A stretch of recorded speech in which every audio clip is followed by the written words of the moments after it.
Todos los asistentes están en modo de solo escucha. Hola, buenas tardes a todos. Muchas gracias una vez más por estar con nosotros una semana más en este proyecto de Nominalia que se llama Escuela de Internet, donde pretendemos dar distintos webinars, en ocasiones sobre productos concretos que ofrece Nominalia, en otros, como es el caso de hoy, sobre temas más amplios, como el caso de hoy, que es seguridad en servidores, que es un tema, pensamos, muy interesante, y así nos lo están haciendo llegar los comentarios nuestros clientes. Hoy tenemos la suerte de tener con nosotros a Pablo Trigo, que es administrador de sistemas de Nominalia y que además tiene todas las certificaciones habidas y por haber en áreas de seguridad, por lo cual pensábamos que era una muy buena persona para poder dar este webinar. Nosotros ya hemos visto el contenido y hemos pensado que realmente era muy interesante. Ahora os presentaré a Pablo. Solamente recordaros dos cosas. La primera es que justo cuando acabe el webinar veréis un pequeño formulario donde os preguntamos vuestra opinión y sobre qué temas preferiríais, que os gustaría que hiciéramos webinars en el futuro. Por favor, contestadlo porque realmente tomamos estos temas muy en cuenta. Y por otra parte, recordaros también que en el tema de los servidores, este mes, para aquellos que queráis probar lo que es tener un servidor dedicado en Nominalia, tenéis una oferta válida hasta el día 28 de mayo, que es un descuento. Si queréis contratarlo por un mes, tenéis un descuento en función del tipo de servidor, de manera que podáis probarlo a un precio especial durante un mes para que realmente os hagáis la idea de cuál es el potencial que tenéis con los servidores dedicados de Nominalia. Y por mi parte, nada más. Perdón, tenemos también con nosotros a Laura, mi compañera Laura García, que estará controlando el tema de las preguntas. Hola. Hola, Laura. Tenéis el chat, podéis enviarnos vuestras preguntas, las que tengamos tiempo de contestar en el momento, como siempre lo haremos. Aquellas que no, pues elaboraremos un documento con todas las respuestas para que podáis consultarlo en breve. También en la web de Escuela de Internet colgaremos esta presentación junto al vídeo del webinar. La lástima es que el vídeo no incluye precisamente las cámaras, que pensamos que es un tema que está gustando bastante. Pero bueno, tendréis la presentación, tendréis el vídeo y tendréis el archivo de preguntas y respuestas, tanto sobre las que se hayan contestado durante el webinar como las que hayan quedado pendientes de contestar. Y por mi parte, yo os veo al final en la sesión de preguntas. Os dejo ahora con Pablo y bueno, deseo que disfrutéis mucho de este webinar. Nos vemos en un rato. Venga, hasta luego. Adelante, Pablo. Hola, gracias a mis compañeros de marketing por presentarme y por ponerme por las nubes. Veremos a ver si el webinar está a la altura de lo que han comentado. Hoy veremos un poquito un esbozo de lo que sería la seguridad en servidores, mayoritariamente Linux, pero todos los consejos serán completamente aplicables en servidores Windows. Y vamos por faena, que hay bastante. La primera, bueno, veremos la gestión remota de servidores, es decir, desde dónde nos conectamos a un servidor y qué requisitos requiere esta máquina para que sea lo suficientemente segura. Luego veremos un gran bloque que es la defensa de servidores. Aquí entraremos en materia de qué se necesita para mantener un servidor seguro y para que sea resistente a ataques que nos puedan originar pues gente de fuera. Y el último punto, pues los ataques más comunes y cómo se pueden evitar, con ejemplos prácticos que veréis que son muy sencillos, pero también veréis que el hecho de no hacerlo es bastante caótico y con unas consecuencias que ya las veréis. Bueno, la primera diapositiva vemos que es contraseñas. Esto es un tema que siempre es recurrente. La gente pues se dedica a poner las contraseñas en un papel encima de la mesa o en un Excel o en un TXT sin que esté encriptado, y esta práctica pues no es muy buena para empezar a gestionar un servidor. Entonces tenemos la página aquí de passwordmeter.com, que es una página web que nos se evalúa pues nuestra contraseña, es decir, si cumple unos determinados parámetros, pues será más robusta o menos robusta. Aquí os es el que veis Zapatero y unas cosas así un poco raras, es cómo a partir de una palabra de vocabulario bastante sencilla y bastante conocida, podemos convertirla en una contraseña muy robusta. Es decir, primero tenemos Zapatero, en minúsculas, y si vamos a Password Meter nos dará un 9% de robustez. Simplemente poniendo la primera letra de Zapatero en mayúscula, ya tenemos dos tipos, tenemos las minúsculas y las mayúsculas, ya pasa un 27% de fuerza. Si cogemos y ya hacemos lo que se llama lenguaje LED, que es cambiar las A's por arrobas, las E's por 3 y la O por un 0, ganamos un 91%. Si a esto le añadimos una admiración, como si estuviéramos gritando, pues que es más fácil de recordar, tenemos un 100%. Aquí hay un problema, esta contraseña ha sido generada por un patrón. O sea, viene de una contraseña que es una palabra de diccionario. Para hacer que medianamente no sea de un diccionario, ¿qué hacemos? Lo separamos en sílabas y giramos las sílabas de las sílabas de Zapatero. Es decir, za pues, se convierte en AZ y así sucesivamente. Vemos cómo acaba al final siendo una contraseña que no tiene ni pies ni cabeza. En cambio, nosotros solo debemos recordar Zapatero y el mecanismo que hemos utilizado para hacer esta contraseña y tendremos una contraseña pues, realmente robusta y muy difícil de romper por métodos de fuerza bruta.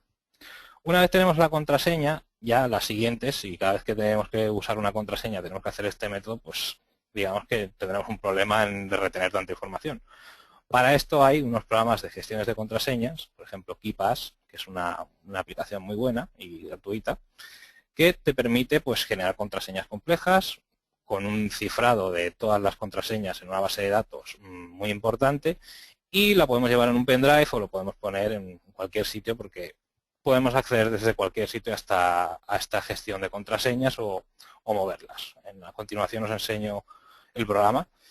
El programa en sí es pues, un programa simple donde podemos generar las contraseñas con los usuarios y los passwords, la URL, bueno, y alguna nota. Toda la información que hay en este programa está encriptada, es decir, antes de acceder a esto tenemos que introducir una contraseña. Por eso, lo que he comentado, la contraseña Zapatero, si la tenemos para entrar en este programa, ya no nos tendremos que preocupar en crear más contraseñas, porque dejaremos todo este trabajo al programa de gestión de contraseñas. Esto que pongo aquí de anti-shoulder surfing, que parece más bien de la playa en vez de gestión de passwords, es que como veis en el programa, el username y el password está con asteriscos. Es decir, este programa si lo tenemos abierto en nuestro ordenador y alguien viene por detrás, intenta ver la contraseña de nuestro usuario, pues no la verá. Por eso es anti-shoulder surfing, porque están intentando mirar por encima de nuestro hombro qué contraseña estamos poniendo, pero como está todo en asteriscos y podemos copiarla directamente con un clic derecho del ratón, pues será imposible saber qué contraseña hay en ese campo.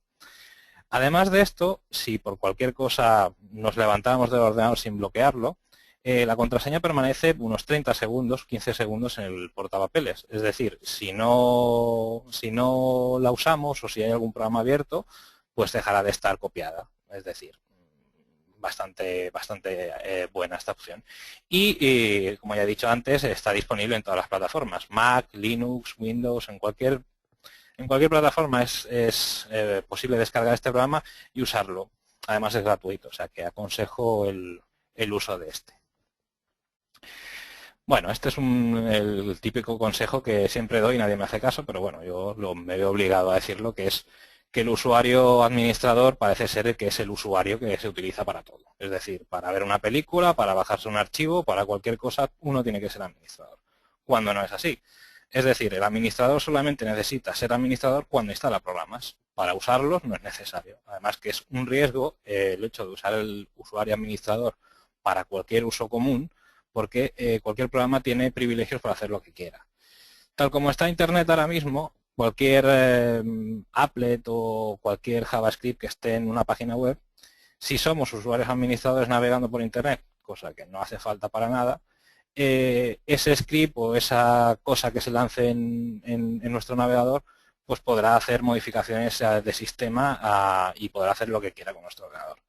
Si nosotros nos hacemos un usuario, esto normalmente va para la gente de Windows, hacemos un usuario restringido y usamos solamente la contraseña de administrador al ejecutar un programa, nosotros nos bajamos un programa, lo ejecutamos como usuario restringido y nos dirá, usted no puede instalar este programa, diga un usuario que pueda hacerlo.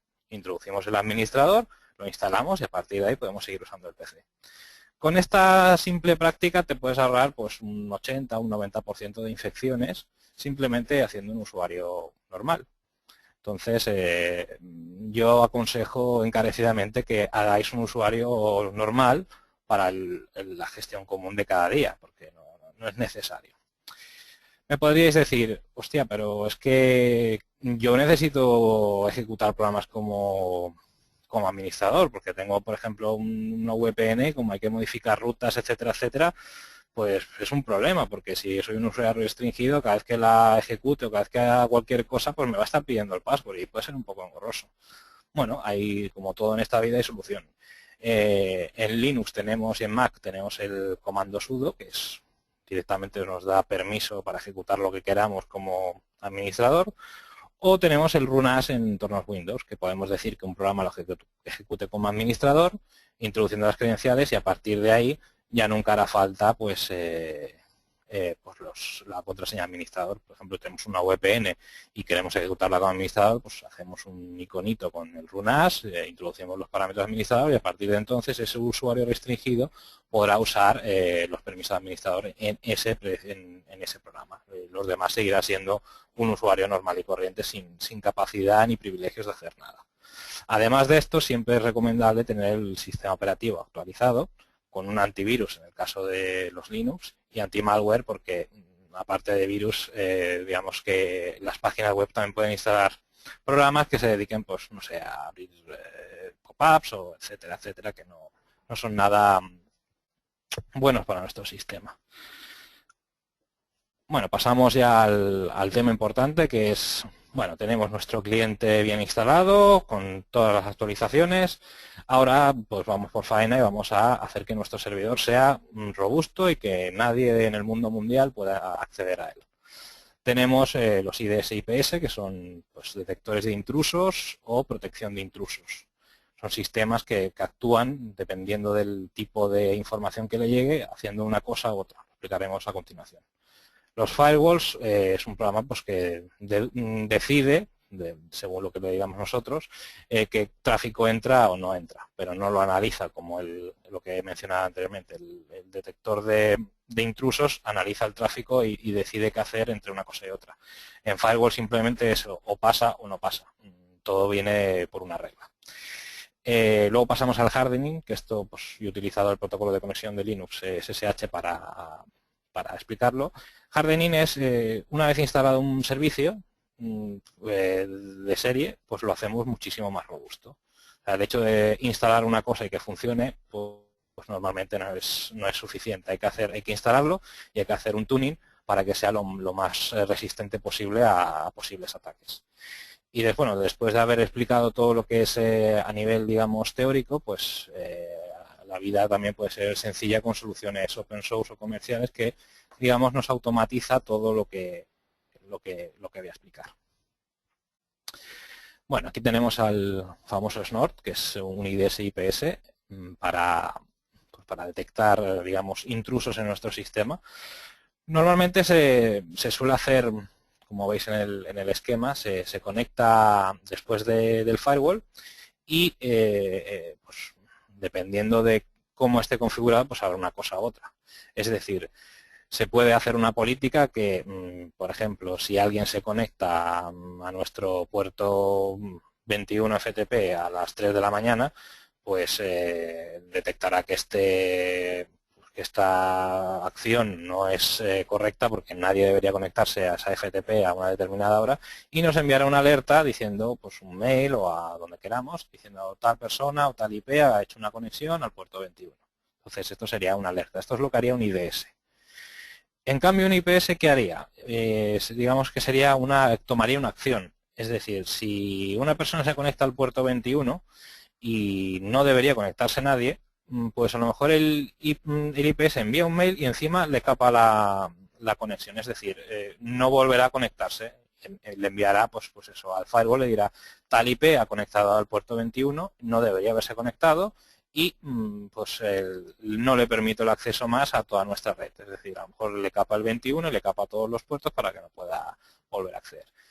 La capacidad de configuración de un IDS o un IPS pues es casi infinita, es decir, depende de lo que tengamos o queramos mantener o queramos vigilar, se puede configurar de una manera u otra. No es una cosa sencilla de hacer porque también el hecho de configurarlo mal puede dar falsos positivos y falsos negativos. Claro, si una persona tiene la capacidad o el privilegio de conectarse y el IDS o el IPS decide que no está cumpliendo con la normativa, lo puede aislar de nuestra red cuando eso no es lo que nosotros queremos. Entonces, es bastante difícil ajustarlo al límite, pero bueno, es una cosa que probando y haciendo pues unas determinadas reglas o un poco las reglas más, digamos, más suaves y el hecho de simplemente las que sean muy graves, pues a intentar hacer una acción estilo, pues nos están haciendo un ataque a nuestro servidor web, pues el IPS cuando ve que alguien se ha conectado más de 25 veces en los últimos 10 segundos, pues decide que esa IP no debe conectarse más. En otras cosas, pues sería mejor enviar un mail simplemente y no hacer ninguna acción y dejarla al administrador de sistemas que hay que hacer en esta alerta. Ahora os explicaría, bueno, cómo se podría esto implementar pues con los productos que tenemos en la empresa. Imaginemos que compramos 4 servidores en el mismo rango de red y queremos tenerlos pues protegidos al máximo. Pues, ¿qué hacemos? Hacemos lo que se llama un bastion host, que es que pues el que tenemos aquí delante, este es el servidor donde instalamos todas las digamos, protecciones posibles. Instalamos un snort, el firewall usaremos un IP tables y además enrutaremos el tráfico que viene de internet en el sentido hacia aquí, hacia la, digamos, la máquina que toque o la IP que toque. Entonces todo este tráfico pues estará filtrado y en función de lo que nosotros decidamos o las alertas que queramos configurar, pues podemos decidir si el tráfico es legítimo o no.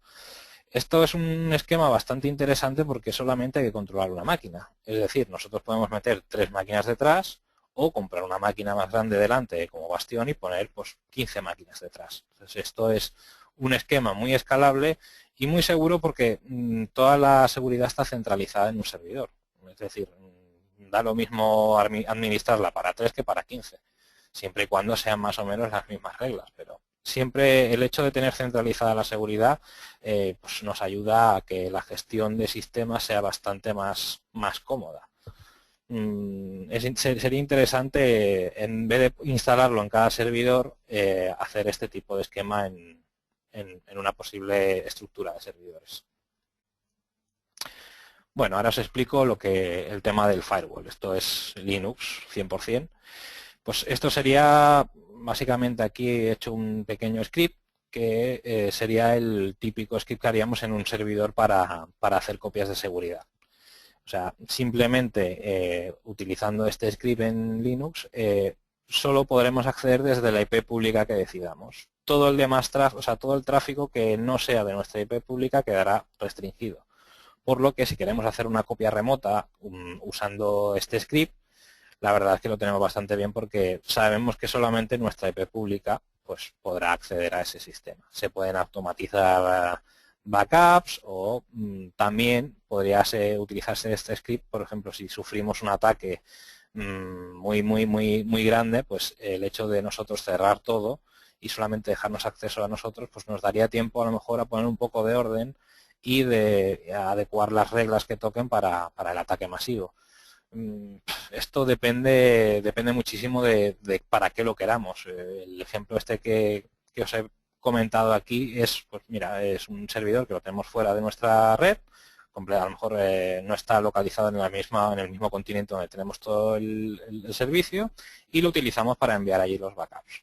Pues en caso de disaster recovery o en caso de catástrofe total, pues podemos acceder desde una IP pública y podemos utilizarlo.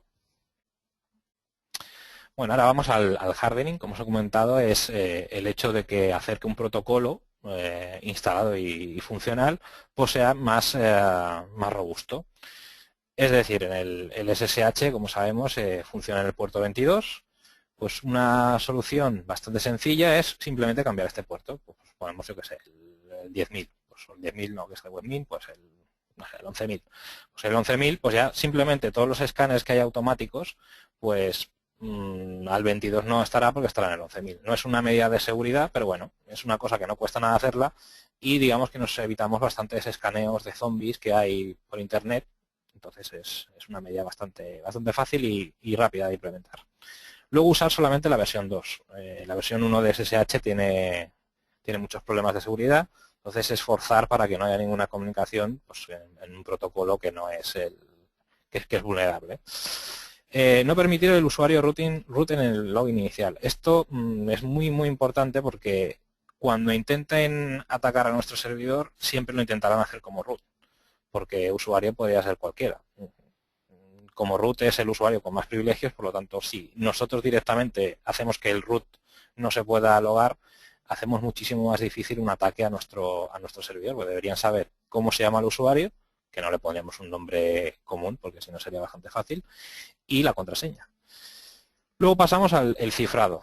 De serie me parece que SSH tiene 768 bits, que es bastante, pero si lo aumentamos a 2048, pues ya directamente se hace casi imposible que por fuerza bruta este intercambio de claves se pueda romper. Entonces es una cosa que a lo mejor pues, nos genera un tráfico de un segundo más, pero bueno, este segundo merece la pena porque nos da una robustez al sistema de gestión remota pues bastante grande. Para crear, luego, bueno, usar el intercambio de claves y denegar el acceso por password. Esto hay que hacerlo por partes. Primero es usar las claves, es decir, generamos un par de claves, una pública y una privada, y copiamos la pública al servidor que queramos gestionar. Desde nuestro servidor, desde nuestra máquina cliente, tenemos las dos llaves, la pública y la privada. Copiamos la pública a los servidores que queramos gestionar. Entonces, simplemente con el SSH-gen, con esto generaríamos el par de claves, y con el SSH copy ID, pues haríamos la copia de la pública al servidor que quisiéramos administrar. Una vez comprobado que este sistema funciona, denegaríamos el acceso por password. Pero hacer esto denegando el acceso por password, si nos sale mal la copia de claves o hemos hecho algo que no es correcto, nos quedaremos sin conexión y será un problema porque deberemos pedir unas manos remotas y no es muy agradable el hecho de hacerlo por haberte equivocado en un parámetro. Luego el tiempo limitado para iniciar sesión. Esto hay que limitarlo porque imaginaos un ataque de alguien que se dedica a hacer intentos de sesión en SSH. Pues claro, si dejamos que se quede abierta la conexión durante 5 minutos, pues en 5 minutos a lo mejor nos pueden abrir 10.000 conexiones. Y el hecho de tener 10.000 conexiones abiertas hace que nuestro servidor sufra. Entonces, si hacemos que el tiempo limitado para iniciar sesión sean 20 segundos, que es vamos, más que suficiente para una persona introduzca un usuario y una contraseña, nos podemos evitar este tipo de ataques. ¿Limitar el acceso a usuarios? Bueno, esto depende. Si queremos usar los dos tipos, intercambio de claves y acceso por password, pues limitar a un solo usuario el que pueda acceder como si tuviéramos una puerta trasera en caso de que perdiéramos la clave privada o algo así. Bueno, en principio solamente con el intercambio de claves ya debería funcionar, pero nunca está de más o es posible hacer una puerta trasera y poniendo un usuario que solamente sea él el que pueda acceder. Y finalmente, hay gente que no lo sabe, es que el puerto SSH se puede utilizar como servidor de ficheros. Es decir, si tú tienes un servidor con SSH, no hace falta que tengas una FTP, ya tienes un Secure FTP y con el filecilla, por ejemplo, puedes conectarte al servidor y subir archivos de forma segura, porque además es un protocolo encriptado y muchísimo más seguro que el FTP, que es un protocolo que ya por definición es bastante inseguro. Ahora pasamos ya, digamos, y ya después de haberlo hecho muy robusto ya es cuando empezamos a entrar en el modo paranoico y decimos, bueno, no, es que quiero que sea el Fort Knox de la informática. Pues podemos, aún podemos hacerlo más fuerte todavía. Existe el demonio knock, que es, pues esto, llamar a la puerta. si ya hemos montado todo lo que es el tema de seguridad, encima tenemos que enviar una determinada secuencia para que nuestro servidor acceda a comunicarse. Es decir, tenemos que decirle, en este caso, que es el ejemplo estándar, que no deberíamos usarlo, o sea, podemos cambiar la secuencia por cualquier puerto. Una vez emitida la secuencia con NOC, es decir, hacemos NOC, pues 6.000, 5.000, 4.000. Pues al hacer esa secuencia tenemos pues un X tiempo para nosotros poder conectar. Una vez hemos conectado y hemos hecho lo que sea necesario, podemos hacer digamos, cerrar la puerta, que sería utilizar la secuencia, pues en este caso sería 9.000, 8.000, 7.000 y quedaría cerrado el puerto. O sea, para acceder a nuestro servidor nos tendrían que quitar la clave privada del intercambio de claves, deberían acceder, bueno, sería casi imposible usando esto. De hecho, hay cosas aún más robustas, pero no creo que sea necesario tampoco hacer que sea un poco paranoico el hecho de acceder al servidor. Con esto es más que suficiente para todos los ataques básicos que hay por Internet. Bueno, ahora después de haberos explicado todo, porque dicen, pues si hay que hacerlo esto a mano, ¿puedo sudar tinta? Pues sí, la verdad es que sí. Pero como siempre hay una solución, que es Config Server Firewall, que funciona con cPanel y con Plesk. De hecho, se integra con Webmin, que aún lo hace más fácil, que tiene todo lo que he explicado anteriormente. Es decir, tienes detección de intrusos, protección. Si te hacen un ataque, él es lo suficientemente proactivo para capar las IPs que te están atacando. El hecho de gestionar nuevas reglas de firewall se hace todo a través de un panel estilo Plesk, que nos ayuda y nos hace la vida muchísimo más sencilla. Y luego también nos puntúa el servidor. Es decir, esto es muy bueno porque te dice, pues mira, tienes el Apache, tienes una directiva que no la tienes que tener. Entonces, como vemos en la siguiente página, aquí lo he mirado, como hemos hablado del SSH, lo he hecho con el SSH. Si veis en la segunda opción que pone comprueba que SSH está en un puerto que no es estándar. Este servidor está puesto en el 22, te está diciendo, oye, cambia el puerto 22, porque si te hacen un escaneo básico verán que hay un servidor Linux en funcionamiento.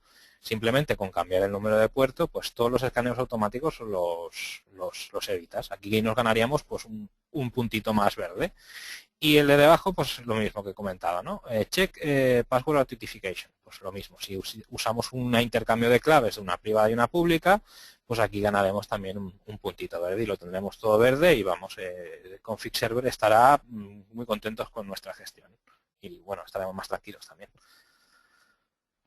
Bueno, cambiamos de tema. Este es digamos, el que tiene el más gracioso porque es muy común ver cómo te hackean un servidor, pues aquí lo vamos a ver.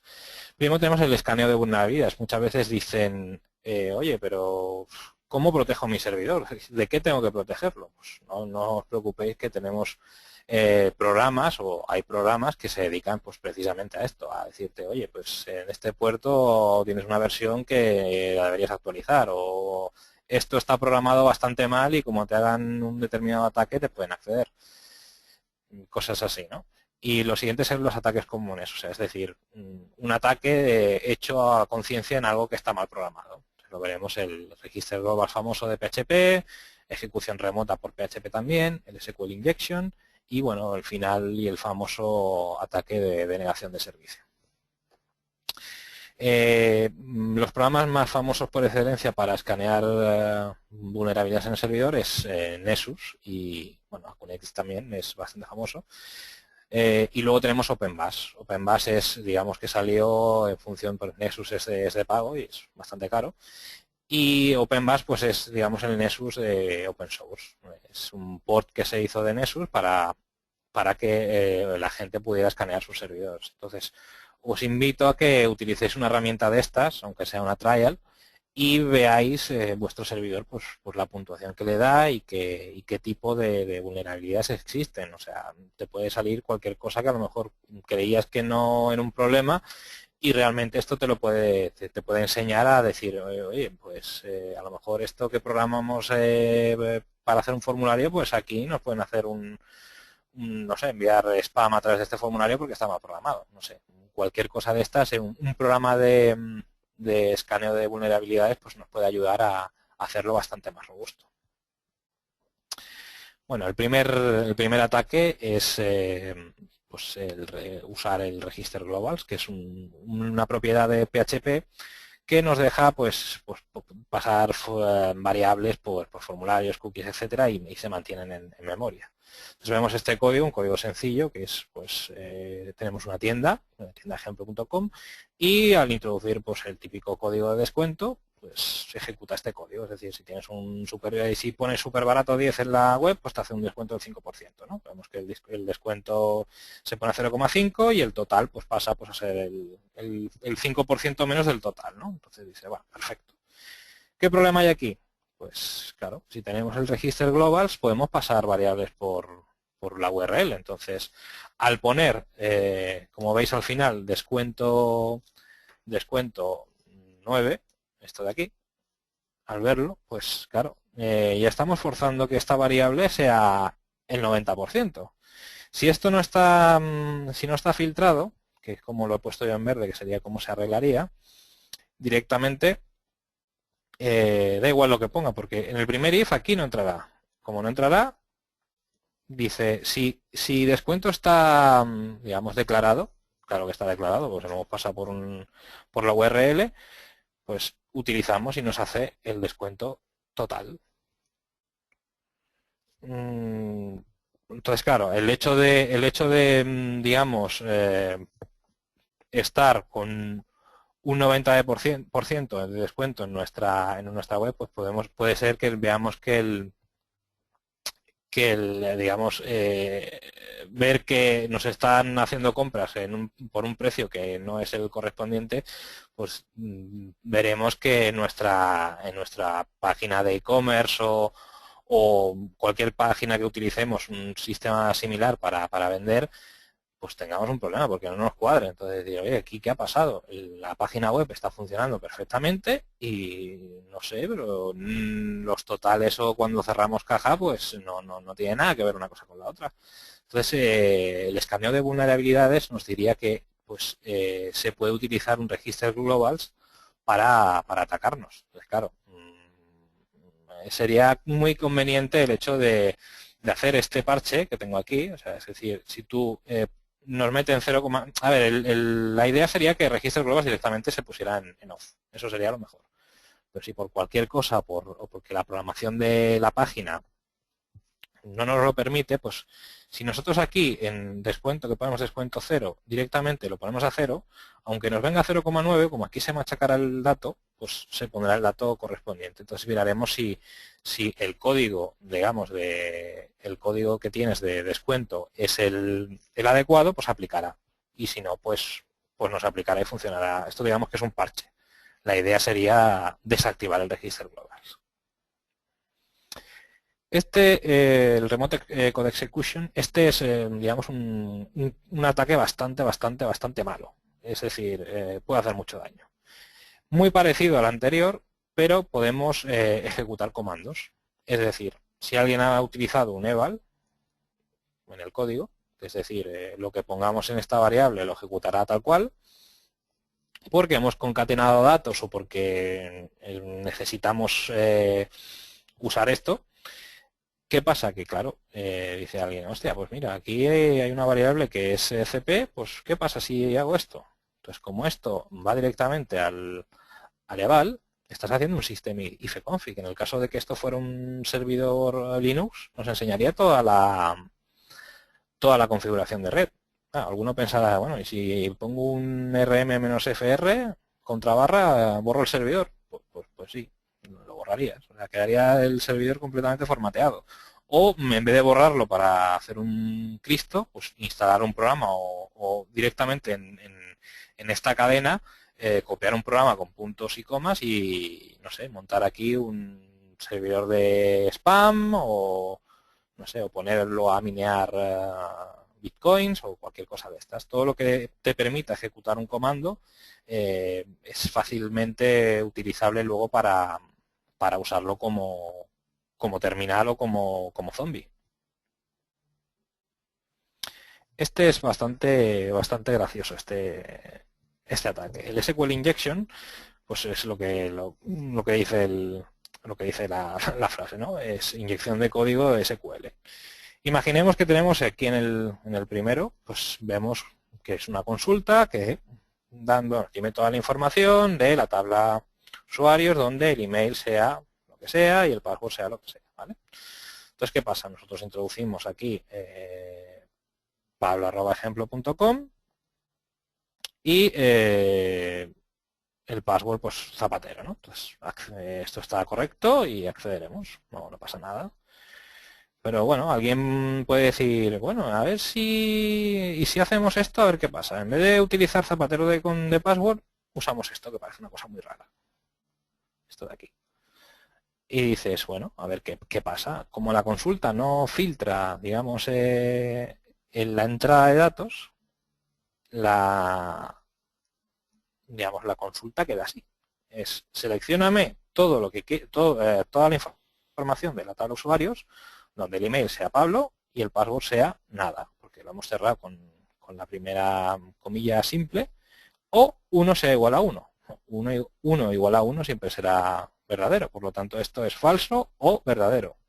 Y la puerta lógica falso o verdadero es verdadero, pues con esto ya accedemos al servidor. Bueno, esto dices, bueno, he entrado a un servidor, o sea, he obtenido acceso a una página web sin tener ni idea del password, pero como está mal programado, digamos, el filtro, pues accedo. Ahora puede ser alguien más malicioso y decir, bueno, pues a lo mejor es que no quiero entrar, a lo mejor es que quiero que no funcione esta página web. Lo mismo que hemos hecho antes, es decir, en vez de utilizar el OR famoso, pues usamos esta nomenclatura. ¿Qué tenemos? Pues lo mismo que antes, selecciona toda la información de usuarios, donde el mail sea pablo@ejemplo.com y el password sea X. Bueno, esta primera frase o esta primera sentencia, pues dará error o no encontrará nada. Pero tenemos el punto y coma. El punto y coma lo que dice es que esto es un comando y lo siguiente es otro comando. Y hemos puesto un drop table usuarios. Hostia, un drop table. Es decir, vamos a borrar la tabla usuarios. O sea, yo haciendo esto de aquí, sin haber entrado en el servidor, simplemente conectándome al login, si pongo esto como password, esto de aquí, le hago un drop en la tabla usuarios, es decir, le borro la tabla usuarios. Entonces, claro, esto es un problema, porque si te lo hacen te quedas sin base de datos. La solución no es sencilla, pero bueno, podríamos, por ejemplo, filtrar la entrada. Es decir, pues la contraseña nunca puede haber pues, un punto y coma, no puede haber el guión, no puede haber la comilla simple, y luego en MySQL pues tenemos funciones que comprueban la entrada de datos, y si ven algo raro, pues directamente lo escapan con contrabarras o nos ayuda a que eso no se ejecute. Finalmente tenemos aquí el ataque de OS, que siempre es bastante común por internet, que es que, bueno, pues un montón de ordenadores distribuidos geográficamente atacan a una persona. Es decir, solicitan, por ejemplo, que ver una página web o envían un correo, etcétera. ¿Qué problema hay? Que cuando es distribuido, pues el problema es saber de dónde viene. Si viene solamente de China, pues una solución bastante drástica sería, pues cogemos todas las IPs de China, que las podemos consultar por web, decimos IPs de rango en China o en Asia. Entonces cogemos todas esas IPs y las metemos en nuestro firewall y las capamos. Es un poco radical, pero bueno, es bastante sencillo de hacer. El problema es cuando está perfectamente distribuido, es decir, viene de todas las partes del mundo y además en masa. Entonces, claro, decidir quién es legítimo y quién no es legítimo es un problema. Entonces, hay que establecer, pues digamos, patrones de comportamiento. Podemos decir, bueno, con esta regla que tengo aquí de IP tables, una regla medianamente sencilla, es cada 45 segundos la IP que digamos, conecte más de 9 veces, es decir, a la que haga 10 lo va a capar, tiras la conexión, es decir, le dices que no se la rechazas directamente, no le contestas. Entonces, claro, esto puede ser una manera de saber quién te está atacando, pero si te están directamente machacando con conexiones, otra vez cuando pasen los 45 segundos, pues te volverán a atacar. Entonces esto, en cierto modo, esta opción pues sería solamente si fuera un ataque bastante pequeño. ¿Qué podemos hacer? Pues, ¿no es suficiente? Bueno, pues podemos hacer lo siguiente, es decir, mirar las IPs conectadas a nuestro servidor. Entonces, haciendo este comando, vemos cuántas conexiones hay. Si vemos conexiones, por ejemplo, de 100, 200, 300 conexiones en nuestro servidor, pues estas IPs, ese comportamiento no es muy normal. Entonces, podemos filtrar toda esa lista y directamente banearlas. Esto es un posible ataque de DOS. Dependiendo de la naturaleza y del puerto que se ataque, en este caso aquí ha sido al 80, o sea, a nuestro servidor web, se puede optar de una manera o de otra. Puede ser correo, puede ser 50.000 cosas. Este sería pues, cualquier caso, ¿no? Pues el puerto 80, puede ser el 25, puede ser el que sea. Luego podemos mirar, si fuera una cosa, digamos, bastante más grande, pues habría que mirar qué tipo de consulta nos hace cada máquina que está atacando. A lo mejor si nos envía una determinada información, pues podemos decir que cualquier ordenador que nos envíe una determinada información, que esto lo podemos hacer en el IDS o en el IPS que hemos comentado antes, si viene un paquete con una determinada información, pues decimos que ese paquete o esa conexión queda completamente capada. Entonces el hecho de tener programas como el config server, esto lo automatiza, o sea, él es proactivo y él sabe si te están enviando un tipo de información repetidas veces, pues te decide de capar la conexión. Antes de hacerlo a mano, es preferible tener un software de esta característica o perder tiempo en generar pues, unas reglas de este estilo para que no te ataquen el servidor. Bueno, podemos concluir que hemos visto en este webinar cómo actualizar y tener un cliente desde el que podemos conectar a los servidores con unas garantías de seguridad y pues, hacerlo con un usuario sin privilegios para no tener la mala costumbre de conectarnos pues digamos con la capacidad de podernos infectar y entonces al conectarnos a nuestro servidor ya estamos empezando mal en nuestra gestión. Luego, en el segundo punto hemos visto pues, las medidas preventivas como el hardening o utilizar un IDS o un IPS para proteger nuestro servidor, que claro, dependiendo de lo que necesitemos, hay que afinar un poco más o menos, pero en cualquier caso el hecho de instalar un software como config server o como cualquier software parecido nos puede ayudar a la vida diaria de la protección de nuestro server y hacernos que la gestión sea bastante más sencilla. Y finalmente, pues lo recomendable sería, en vez de hacer ataques como el de SQL Injection para probar si somos o no somos vulnerables, sería realizar auditorías de seguridad. Las auditorías de seguridad las podemos hacer nosotros si tenemos unos conocimientos o las podemos encargar a que si tenemos una información o tenemos una responsabilidad muy grande, una empresa que tenemos que llevar y queremos, digamos, tener la seguridad de que nuestro servidor es robusto, pues encargar una auditoría de seguridad profesional y quedarnos pues, con la tranquilidad de que nuestro servidor es muy robusto. Bueno, espero que os haya gustado el webinar y espero que hagáis muchas preguntas al respecto. Muchas gracias. Muy bien. Muy bien, muchas gracias, Pablo. Pues sí que tenemos preguntas, han ido entrando preguntas de los asistentes, las tiene Laura. Laura, cuando quieras. Sí, muy bien. Hola, buenas tardes a todos. A ver, Pablo, nos preguntan que si tengo todos los servidores unidos a uno por seguridad y nos consiguen tirar si se me irían todos abajo automáticamente. Hombre, si se te atacan sí, pero se supone que esto lo puedes saber, puedes tener uno, puedes tener dos, depende de lo que tengas detrás. Si tienes 50 servidores y poner uno delante, pues quizás sería un problema, pero si tienes 10 y te atacan ya, pero es que ese está diseñado para protegerlos. Si te han tirado imagina si te hubieran atacado a los demás, directamente hubieran caído rápido. El hecho de que te tiren ese servidor quiere decir que ese ataque va con muy mala intención, porque si tú tienes un bastión, que es lo que se llama ese tipo de servidor, y te lo han tirado, quiere decir que el ataque va con muy mala leche. Entonces, el hecho de decir que te han tirado ese servidor, si tienes muchos detrás, pues quizá la gracia sería tener dos bastiones, es decir, tener uno preparado y el otro, digamos, tenerlo como retén y simplemente cambiando la configuración de uno o de otro antes de que te lo tiren. Una vez que te lo han tirado, pues tendrías que reconfigurarlo todo, pero acceder siempre vas a poder acceder a ese servidor, sea por manos remotas o sea de alguna manera. Sería la opción.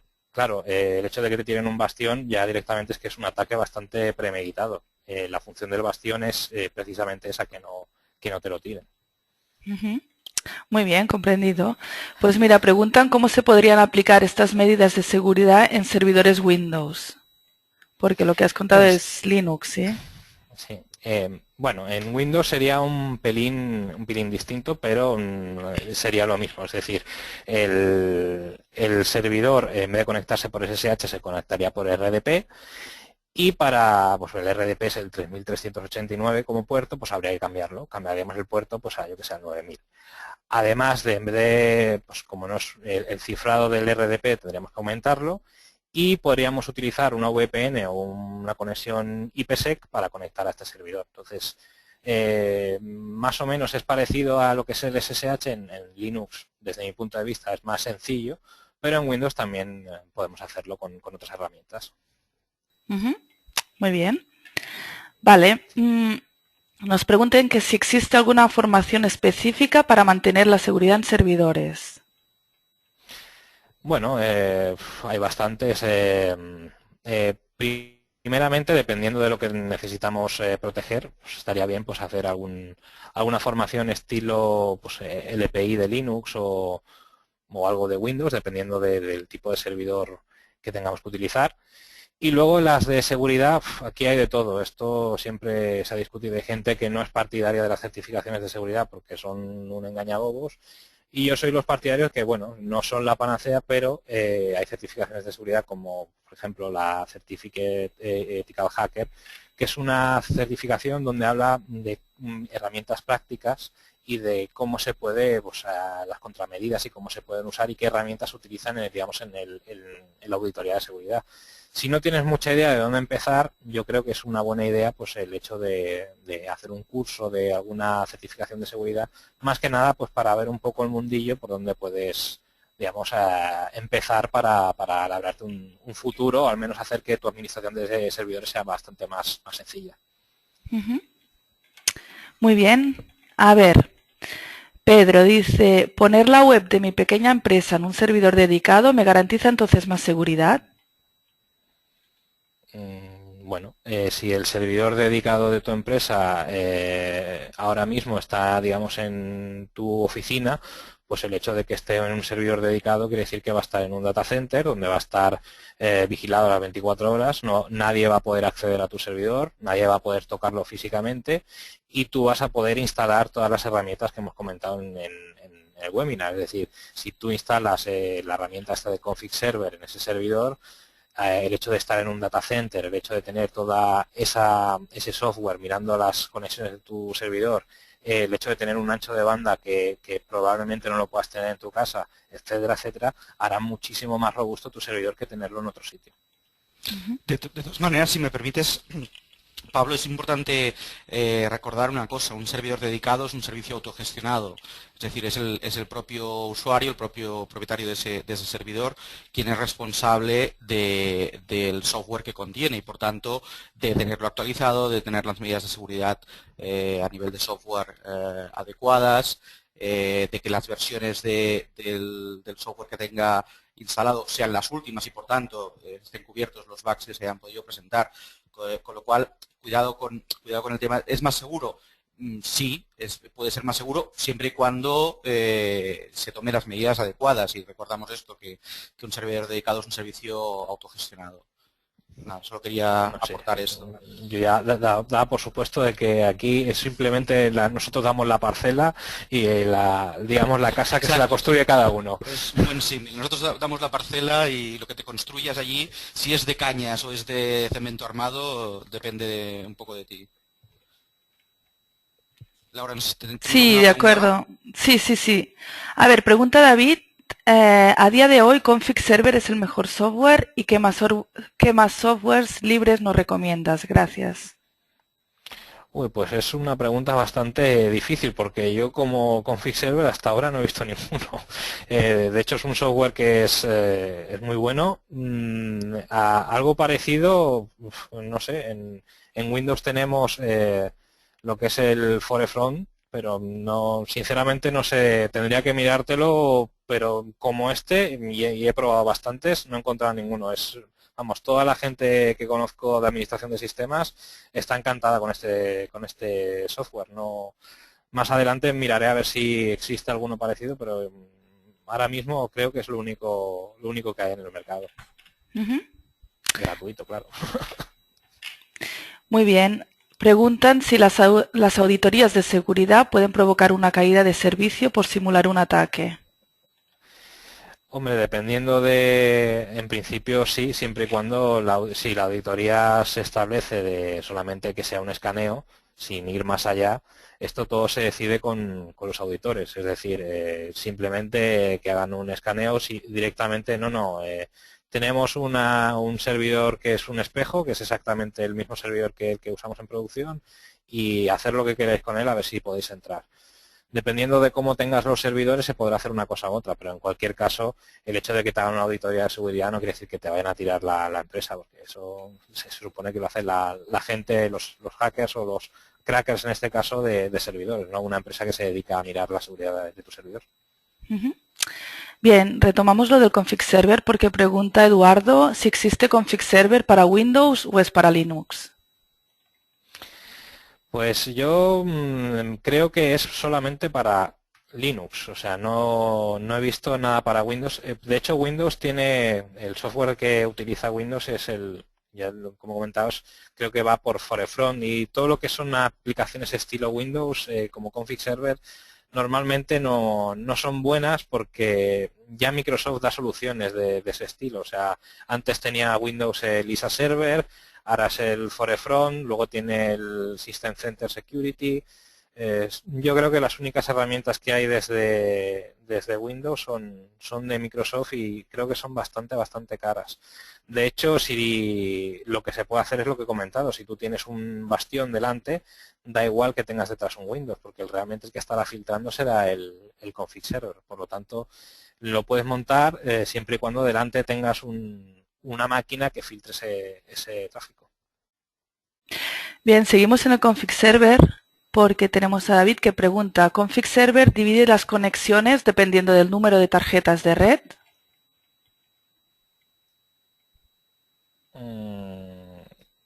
Hombre, supongo que tú, depende de las necesidades que tengas, puedes establecer un tipo de enrutamiento u otro.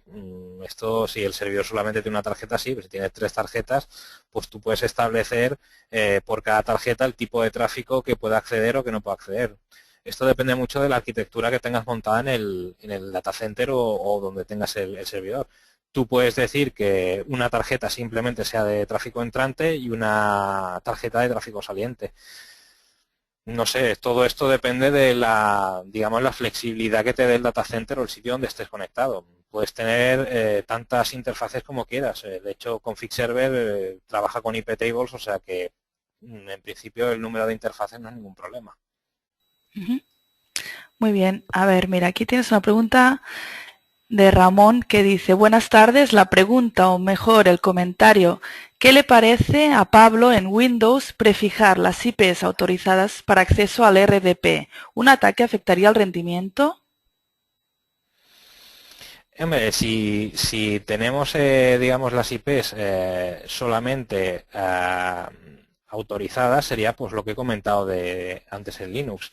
Si tú solamente tienes autorizadas 3 IPs, todo el tráfico que venga intentando conectar al RDP será denegado. Por lo tanto, digamos que no se establecerá la conexión. Entonces, el hecho de tú decir quién conecta a tu servidor es una buena política de seguridad y además no es digamos, una manera de evitar un ataque masivo, porque si el ataque masivo ven que en el RDP no se puede conectar, intentarán conectarse al servidor web o donde sea, pero si digamos, sería la primera medida de seguridad es establecer las IPs autorizadas solamente a ese servidor.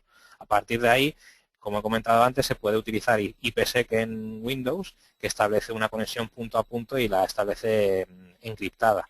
A partir de ahí ya depende de las soluciones Microsoft que quieras montar en el servidor, pero el hecho de capar las IPs que no sean legítimas es una buena opción. Muy bien, gracias. Preguntan. Sí, dime. No, es que estamos llegando al tiempo ya que teníamos establecido, no sé si nos quedan muchas. Quizás yo, no sé, ¿quieres que diga esta la última? Un par más, un par más. ¿Hacemos un par más?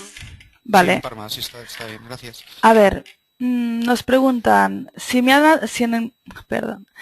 atacado el server y tengo un backup, ¿cómo puedo averiguar el motivo para no reinstalar un servidor vulnerable?